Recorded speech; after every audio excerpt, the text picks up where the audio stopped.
a story about very simple people that live in the mountains, in a region that is the region where I come from. And it's a story about difficult times. It's set during World War I.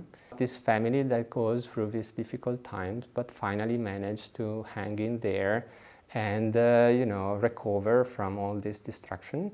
And I think that reminds me of important things in life and reminds me of my roots. So this job also allows you to travel throughout the world. And when you do this, it's important to me to remember who you are and where you come from.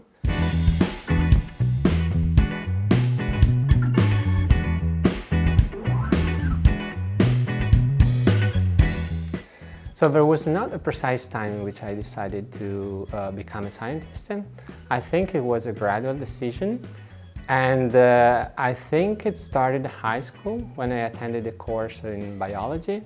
And I was fascinated by complex biological systems. I wanted to understand the mechanism through which this system works. Science is a competitive job. It's like doing sports. And so you have to ask yourself whether you have the capabilities to be competitive. So it's not enough that you like to do the job. I think you also need to have the capabilities. And I learned this, in sport. I mean, I like playing volleyball, but there is no way. I mean, my dream would have been to be a great volleyball player, but there was no way I could be that because I'm 180, and you need to be 2 meters high to be a good volleyball player. So I think you need to take these things into consideration. So the ERC came when my lab was already established. I started back in 2007, 2008, and my ERC came in 2015. So I think it was a tremendous opportunity to consolidate my lab and to further expand the lab. And it is going to be fundamental for carrying out the research that we are doing. I wouldn't call it, though, a life-changing event, but certainly a very important career step, yes. I was extremely focused, and I prepared very hard for the interview. I talked to people that already did that experience, and I prepared myself from a scientific point of view.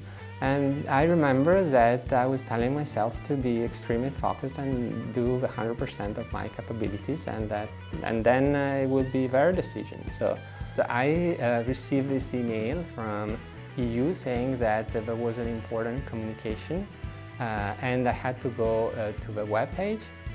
And I clicked the link, and it asked me for the login and the password, and I forgot them. And so I was struggling. I mean, I knew that that was the decision, and I didn't know whether it was positive or negative, and I had to struggle to find the password, and it took me probably 15 minutes. Yeah, so then I was thinking, why didn't I write down the password?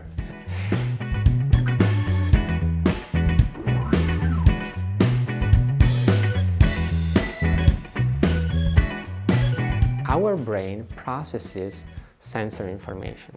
And what do I mean by saying this? So, for example, in the very right moment in which I speak to you, my words are translated within your brain into electrical signals in specialized regions of this brain. And these electrical signals are coded in space and time. So different cells generate electrical signals at different instants of time when I speak. And we do not understand the code that the brain uses to read this read these electrical signals.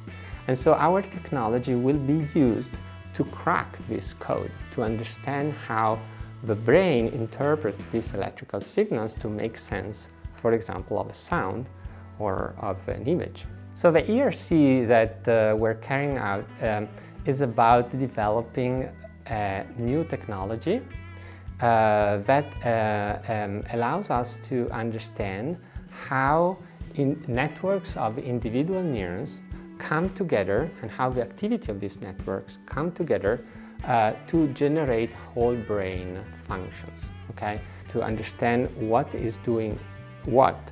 We need a technology, a new technology, that allows us to monitor a large network of cells with cellular resolution and also modulate the activity of these networks with high spatial resolution.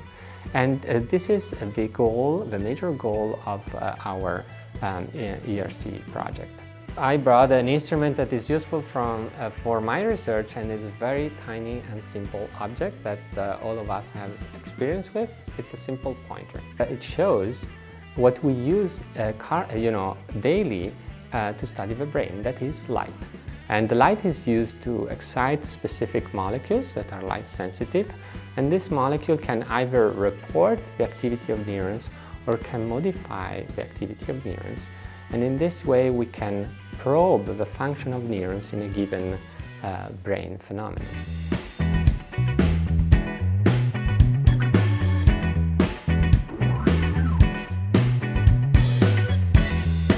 We think that understanding these basic properties of a mammalian brain could lead to important breakthrough in our society. The first one is that understanding these fundamental properties of brain function, underlying brain function, is the first crucial step to understand how brain diseases are generated. So if you have this knowledge in your hands, then you can think of developing new therapeutical strategies for curing brain diseases. And then if you understand how, the mechanism through which the mammalian brain works, then you can think of building artificial systems that, that mimic the mammalian brain. And these neuromorphic devices could be used to control in a smart way, all the machines that we control. For example, cars or planes or trains or robots.